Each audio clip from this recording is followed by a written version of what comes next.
This project is supported by Paperstone and Rockler Woodworking. So I'm very excited about this outdoor kitchen project. I've been wanting to do this for a while now, and I took somewhat of a simplistic approach. I built this frame out of just basic 2x4s and post, and just put it together with pocket holes and screws. Not a big deal. And so I need to secure this to the brick wall, and the way I went about doing that is I drilled an oversized hole with a Forstner bit, and then I went back and drilled a hole in the center of that with a spade bit, and then drilled a hole into the brick with a hammer drill. And this will allow me to install what is called a wedge anchor. Now you put on the washer and then the nut, and you just hammer this into place.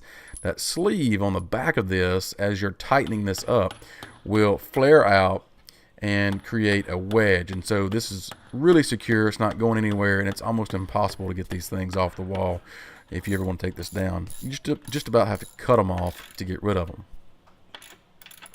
Now I also wanted to add some function and dress this thing up a little bit on the outside. Now this is going to be a shelf inside the cabinets, and it's mounted kind of high because my main goal here was to give me plenty of room below that shelf to store my propane tanks. And so that's the goal there. And on the sides of these, I wanted to add some 1x6s, and I just cut these to length and just brad nailing them into place, and I'll go back and stain and finish these the same as the post. Okay, so the next step in the project is to make the doors, and this was actually a fun process. But before I can get started, I needed to install a sacrificial fence to my table saw, and I've already got a dado blade installed here, and so I'm gonna raise this dado blade up into the fence and also at the appropriate height. And what this is going to allow me to do is to cut all the way to the edge of these 2x4s that will eventually be the rails and stiles of the door. Now I'm cutting rabbets into each of the rails for each door, and this is going to allow the panel to sit flush with the back of the door. And then each rail and each stile will both get a half lap joint cut into them.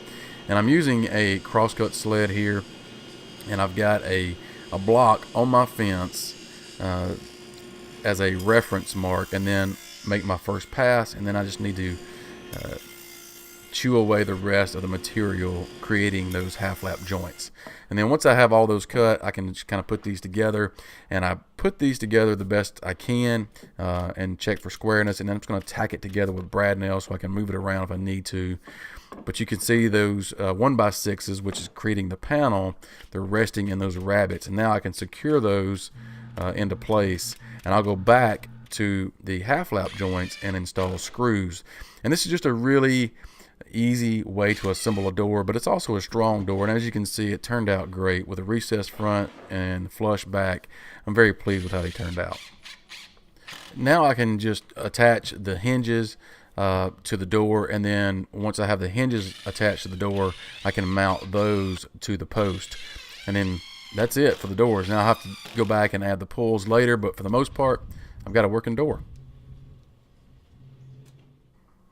Alright, so this is the part of the project where I guess my vision is just coming to life from the drawings in SketchUp and just what I had imagined.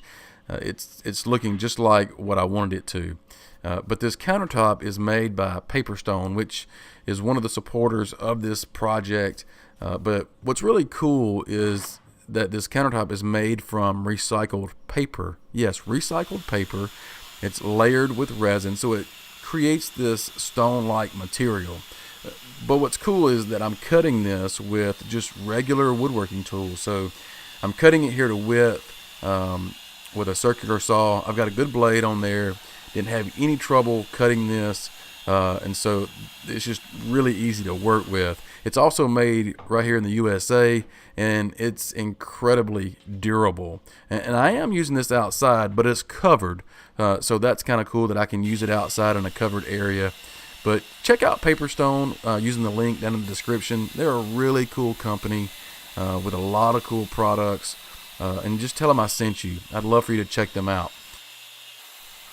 I was super happy with how the edge looked after cutting it to width.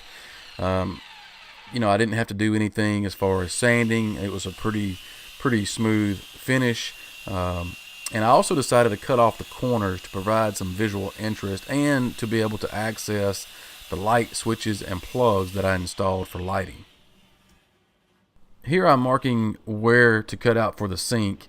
I left a little extra material on the corners, so I got the chance to use my shop-made radius templates. If you missed that video, I'll link it in the description. And so now I can just take a jigsaw and follow the line all the way around and cut out the hole for the sink. Pretty easy task there.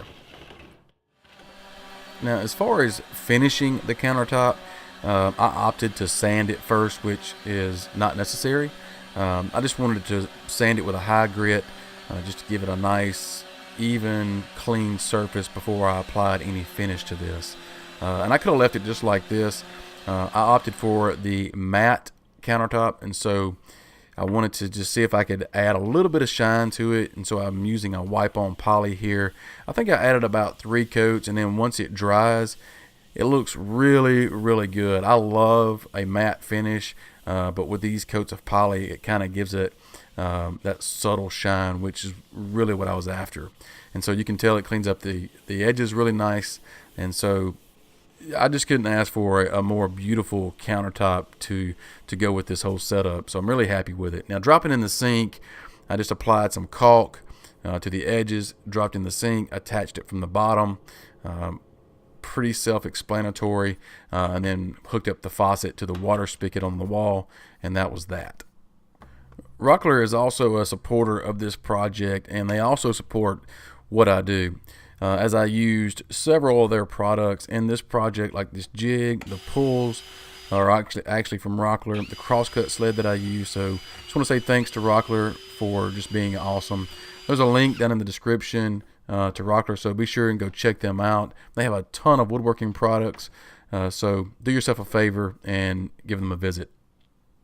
So here is the completed project, and I am just in love with how well this project came together, with the countertop and the cabinets to the floating shelves, which is the next video to be released. So be sure to be subscribed, and also check out the website article where I go more in detail and cover things like the awning that I didn't mention here in this video.